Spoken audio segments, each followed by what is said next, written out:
여러분 안녕하세요. 7주차 고급 한국주의 수업을 시작해 보도록 하겠습니다. 오늘의 주제는 사찰 음식에 대해서 공부를 해보도록 하겠습니다.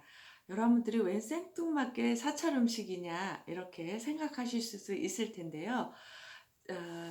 최근 사찰 음식에 대해서 많은 관심을 보이고 있고, 사찰 음식이 웰빙 음식으로 또는 치료식으로 또 건강을 위한 음식으로 많은 사람들이 배우고 있고 관심을 보이고 있습니다.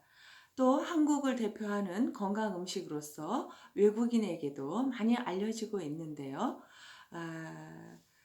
제가 요리를 한 사람으로서 오랫동안 요리를 하다 보면 드는 생각이 식재료에 대한 중요성, 그리고 그 요리를 하는 사람의 마음의 그런 그 수양, 이런 것들이 중요하다는 생각을 하게 됐습니다.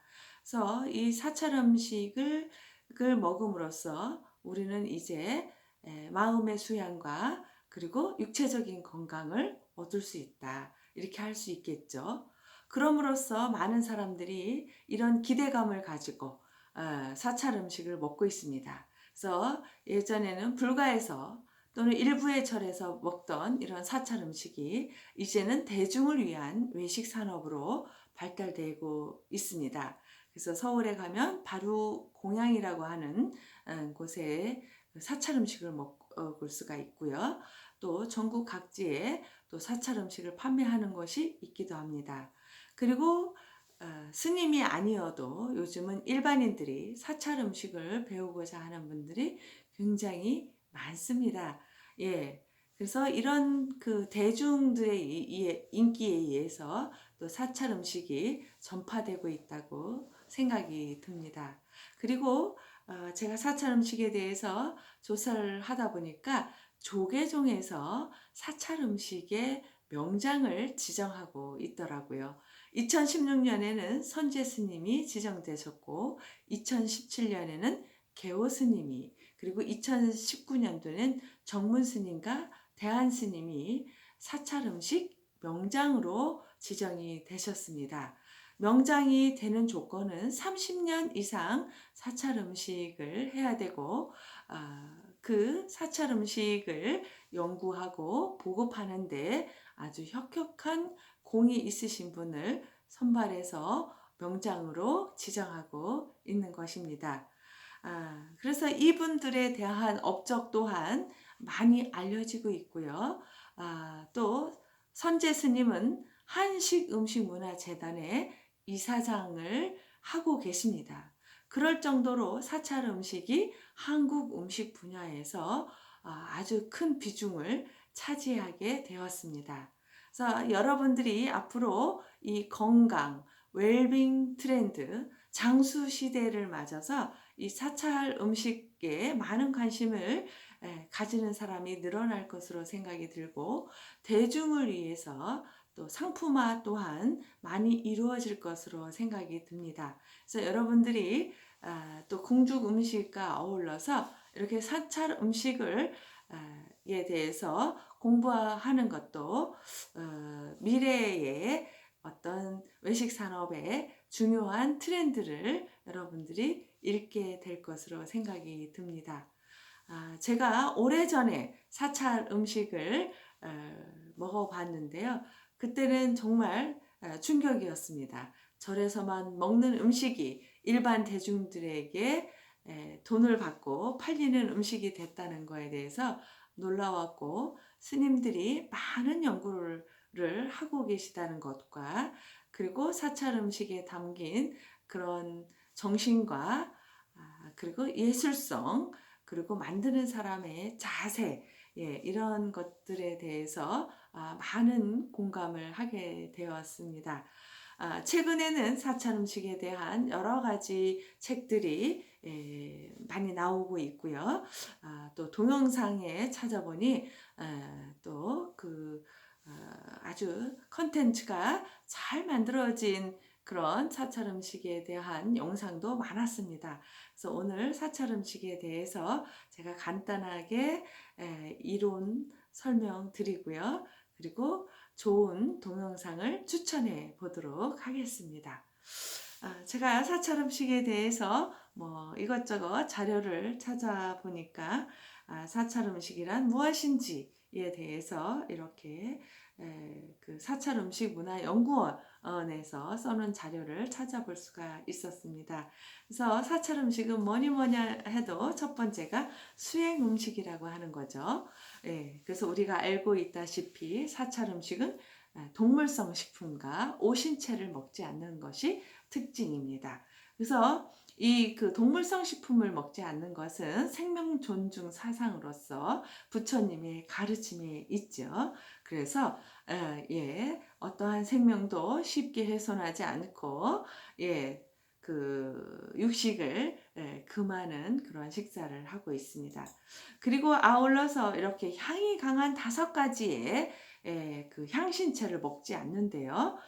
이 5가지의 매운맛 나는 식재료는 파, 마늘, 부추, 달래, 흥거입니다.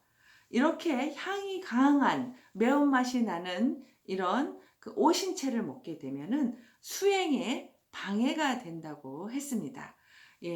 이렇게 매운맛 나는 것들은 기운이 나게 하기도 하고, 그리고 몸에 열을 나게 하기도 하고, 또 몸에 그 정신에 화를 일으키기도 합니다. 그래서 수행을 하는 사람에게 있어서 이렇게 매운맛 나는 것들은 수행에 도움이 되지 않기 때문에 먹지 않게 되었던 거죠. 그래서 불교의 가르침에 의해서 그 존재하고 있음을 깨닫고, 그리고 서로가 조화롭게 공존하는 세상을 만들어가는 것이 수행 정신에 담겨져 있습니다. 그리고 사찰 음식의 또 큰 특징이라고 할 수 있는 것이 자연 음식이라고 하는 것입니다. 사찰 음식에는 인공 조미료를 쓰지 않고 천연 조미료만을 사용합니다. 그래서 버섯가루라든가 다시마가루, 제피가루, 들깨가루, 날콩가루 등 여러 가지 그 천연 조미료를 이용해서 요리를 하고 있고, 각종 국물과 무침, 조림, 김치 등을 만들 때 이 천연 조미료를 적절히 사용함으로써 영양의 불균형을 해소하고 음식의 풍미를 더하고 있습니다. 그래서 뭐 표고버섯 가루라든가 콩가루, 들깨가루 이런 것들을 사찰에서 많이 사용하고 있습니다. 이렇게 그 천연 조미료를 사용하게 되면은 화학 조미료로부터 오는 폐해를 방지하기 때문에 사람들이 건강을 보호하는데 가장 유력한 대안으로 지목되고 있습니다. 그 다음에 사찰 음식은 저장 음식이 발달되었다고 하는 것인데요. 사찰에서는요, 그 절 메주를 담습니다. 메주를 만들어서 띄운 다음에 그 소금을 풀어서 장을 담고 장을 분리해서 된장과 간장을 만들게 되죠. 우리나라에서 이렇게 사찰 음식이 발달할 수 있었던 것은 자생하는 콩이 있었고, 이 콩을 가지고 저장식인 간장과 된장을 만들 수 있었기 때문에 이 불교가 발달되었다고 어느 분이 설명을 하시더라고요. 아무리 종교적인 행위도 좋지만 사람의 목숨이 위험하게 되면 그 종교적인 활동을 할 수가 없겠죠. 그렇지만 우리나라에는 자생하는 콩이 있었고, 이 콩을 가지고 다양한 음식을 해서 먹었기 때문에 육식을 하지 않더라도 단백질을 보충할 수 있었던 거죠. 그래서 콩을 이용한 이렇게 발효 음식을 만들기도 하고, 뭐 두부 같은 거를 만들어서 단백질이 부족한 점을 보충할 수가 있었기 때문에 영양의 결핍이 오지 않아서 건강을 유지할 수 있었기 때문에, 스님들이 건강을 유지할 수 있었기 때문에 이 불교가 발달할 수 있었다, 이렇게 제가 얘기를 들었습니다. 이렇게 저장식이 발달된 데는 또 그 사찰이 위치한 특징이 있습니다. 대부분의 사찰은 아주 깊은 산에 있기 때문에, 깊은 산은 겨울이 일찍 찾아오고 아주 깁니다. 그렇기 때문에 겨울을 나기 위해서 저장식품을 발달했을 뿐이 없었겠죠. 그래서 장류, 간장, 된장, 고추장, 그 다음에 장아찌류들이 발달되었고 초절임이나 소금절임, 장절임 이런 것들이 발달되어서 겨울에 채소가 없을 때도 이런 절임류나 장아찌나 장류를 이용해서 음식을 만들어 먹고 생명을 유지할 수 있었던 거죠. 그래서 저장 음식이 발달되었다고 할 수가 있습니다. 이 저장 음식들은 발효에 의해서 만들어지기 때문에 그 맛과 향은 변화가 오지만 특별한 생리 기능성 물질들이 만들어지기 때문에 우리 몸에 필요한 영양 물질을 보충해주는 또는 기능성 물질을 보충해주는 그런 효과가 있습니다.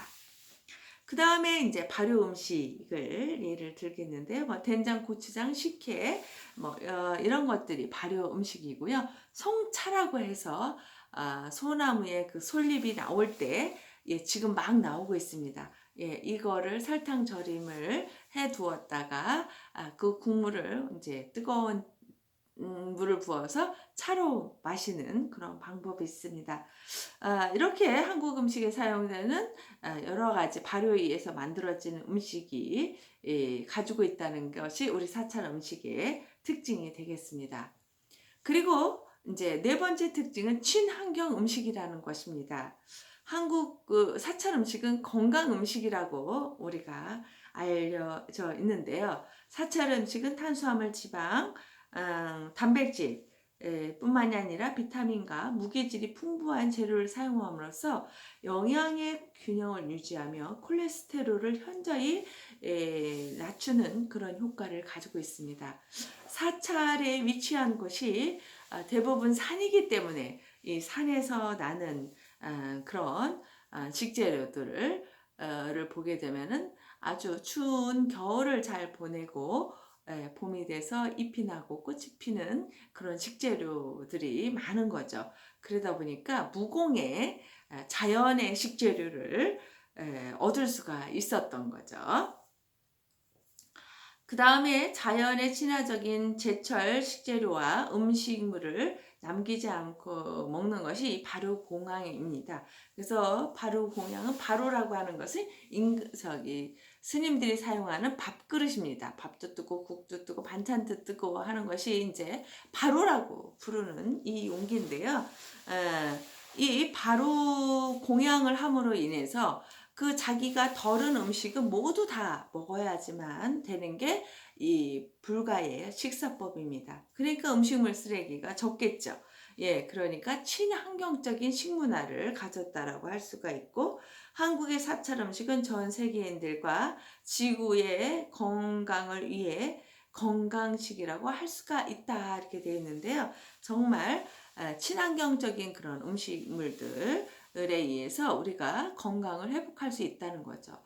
그래서 우리가 사찰 음식을 보면 그 사찰에서 인근에서 구한 식재료들을 이용해서 요리를 해먹는 것을 동영상에 많이 나와 있습니다. 그래서 이런 음식들이 건강한 음식이라는 거죠. 그리고 이렇게 먹는 식습관이 친환경을 지키는 그런 음식이라고 할 수가 있습니다. 자, 이렇게 그 사찰 음식에 대해서 네 가지 특징을 살펴봤습니다. 사찰 음식은 수행 음식이라는 거, 그 다음에 자연 음식이다. 네 번째는 저장 음식이다. 저장 음식이다. 세 번째는 그리고 발효 음식이다. 또는 친환경 음식이다. 라고 이렇게 얘기를 할 수가 있습니다. 그러면 경전에 나타난 불교의 식생활에 대해서 또 알아보도록 하겠습니다. 불가의 경전에도 먹는 식생법에 대해서 적고 있다고 합니다. 그래서 때에 맞는 음식을 먹어라 라고 이렇게 적혀 있는데요. 때라고 하는 것은 어느 때이냐, 밥을 먹을 때이냐, 또는 그것을 이해하기 위한 그 어떤 장소라든가 또는 시간을 얘기할 수도 있다는 거죠.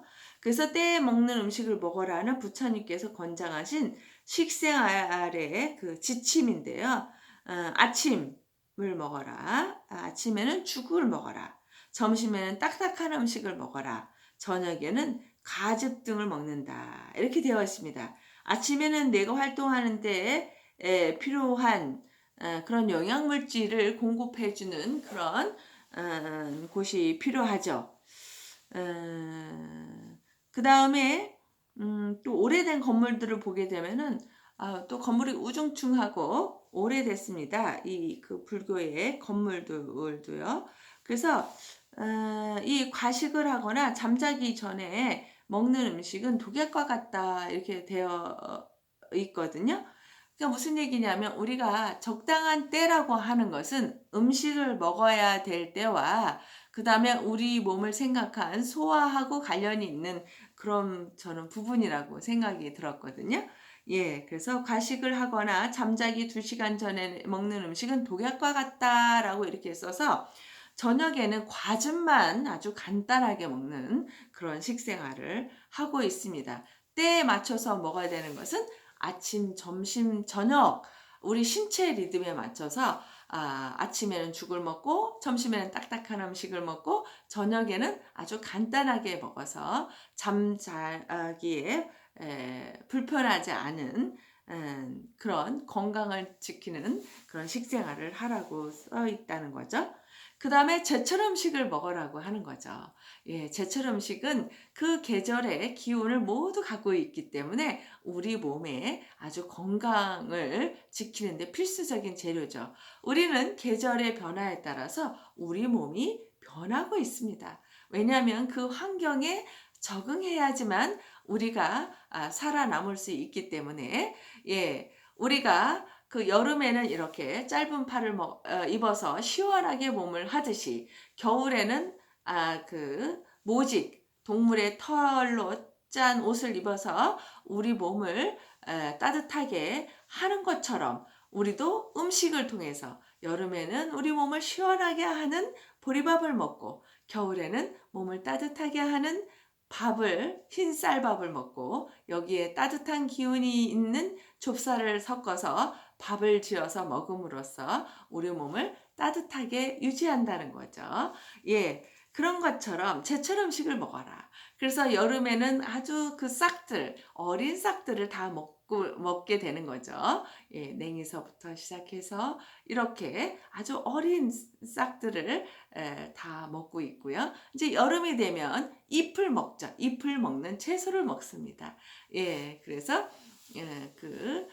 시금치나 근대나 이런 거를 먹고요. 그 다음에 여름에 나오는 그런 열매 채소를 먹어서 몸을 시원하게 하는 그런 효과를 기대하면서 먹죠. 가을에는 이제 뿌리 채소나 열매를 먹어서 이제 추운 겨울에 대비하기도 합니다.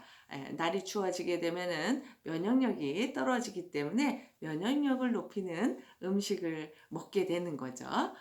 그리고 겨울에는 이제 겨울에 부족한 그런 영양소를 보충하고 또 추운 겨울에 먹을 수 있도록 저장해 놓은 그런 음식을 먹음으로써 우리가 제철 음식을 먹는다는 거죠. 그래서 우리가 그 사철 음식에 보게 되면은 이 계절의 변화를 잘 느낄 수가 있는 그런 음식들을 만들어 먹고 계십니다. 스님들이 보면. 그리고 그럴 수뿐이 없는 게 그 산속에 있기 때문에 산속에서 구할 수 있는 재료를 아마 요리를 해서 먹었기 때문에 그런 계절성을 더 담아낼 수 있지 않았나 이런 생각을 합니다.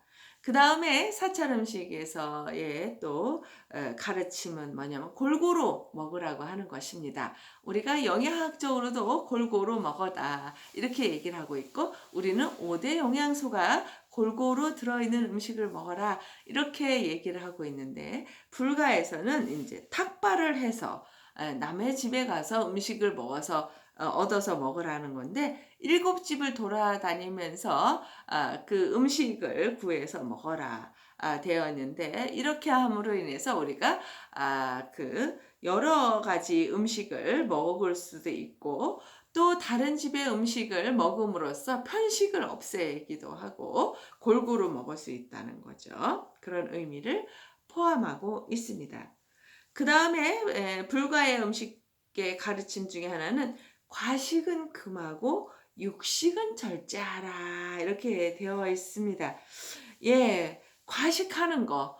예, 우리가 먹다 보면 과식을 많이 하는데요. 이 과식이 그 몸을 해치는데 아주 그 가장 나쁘다라고 얘기를 했거든요.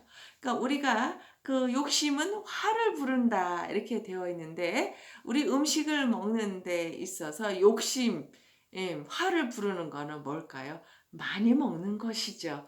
예, 이 많이 먹음으로 인해서 신체에서는 소화되기 어렵고 저장되기 어렵고 또는 그로 인해서 어떤 독성 물질이 많이 만들어지고 예, 이렇게 하면은 우리 몸을 해치게 된다는 거죠.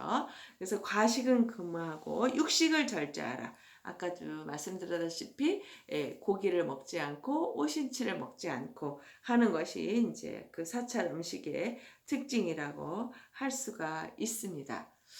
여러분들이 이렇게 사찰 음식에 대해서 제가 설명을 드렸는데요. 제가 아까 사찰 음식의 최초의 명인이 되신 선제 스님이 첫 번째로 쓴 책입니다. 예, 이 책을 본인이 이제 쓰실 때는 사찰 음식을 그동안에 해왔던 요리를 계절별로 정리를 해가지고 이렇게 책을 내셨습니다. 예, 이 책이 그 당시에 아주 인기 있는 그런 책이었고요. 이 책이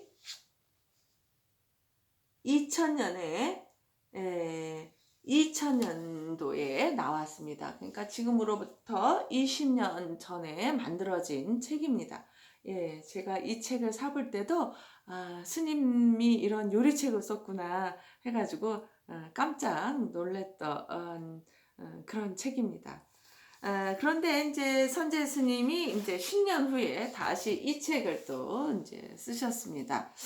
선재 스님이 이야기로 버무린 사찰 음식 이렇게 쓰셨는데 선재 스님 본인 자체가 건강을 잃으셨었고 아주 그 사형 선고를 받아서 그 병원에서 그런 진단을 받으시고 아주 그 건강을 잃어서 아무것도 먹을 수 없을 때, 예, 이 사찰 음식에 대해서 본인이 더 많은 공부를 하게 됐고, 그 사찰 음식을 통해서 본인이 건강을 회복할 수 있었다. 그래서 사찰 음식이야말로 건강을 지키는 음식이다. 질병을 치료하는데 도움이 되는 음식이다. 그거에 대한 불가의 가르침과 그리고 동양의학에서 말하는 그런 그 음식에 대한 수행 또 이런 것들을 잘 이렇게 이야기로 써 놓으셨습니다. 그래서 이거를 읽어보시게 되면 우리가 그 사찰 음식에 대한 그 정신적인 세계 그리고 그 선제 스님이 왜 사찰 음식에 여러 가지 그 중요성을 이렇게 강조하시는지 이런 것들 내용도 알게 됩니다.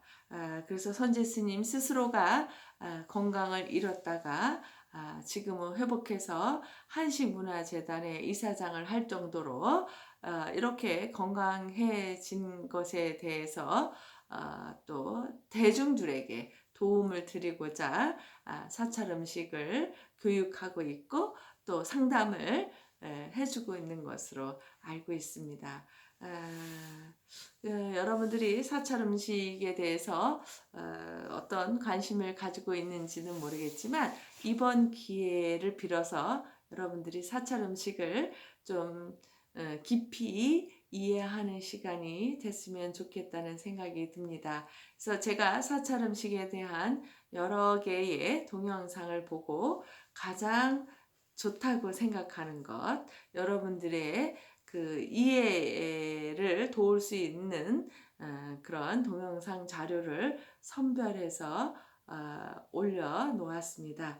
그러니까 이 제가 설명한 내용과 더불어서 그 동영상들을 보아주시고 또 여러분들이 또 검색하다 보면 좋은 내용들이 많이 나오고 있습니다. 이런 것들을 여러분들이 보시게 되면은 사찰 음식에 대해서 많은 공부를 하게 될 것으로 생각이 됩니다.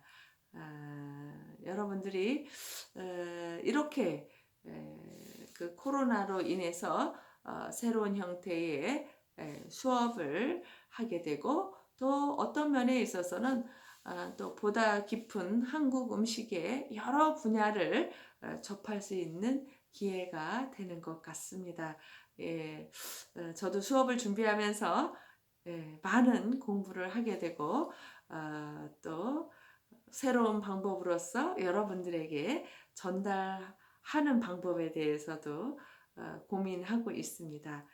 여러분들이 동영상을 통해서 공부를 하시면서 좋았던 점 또는 원하는 점이 있으면 댓글로 남겨주시기 바랍니다. 그러면 오늘은 이만 마치도록 하겠습니다. 수고하세요.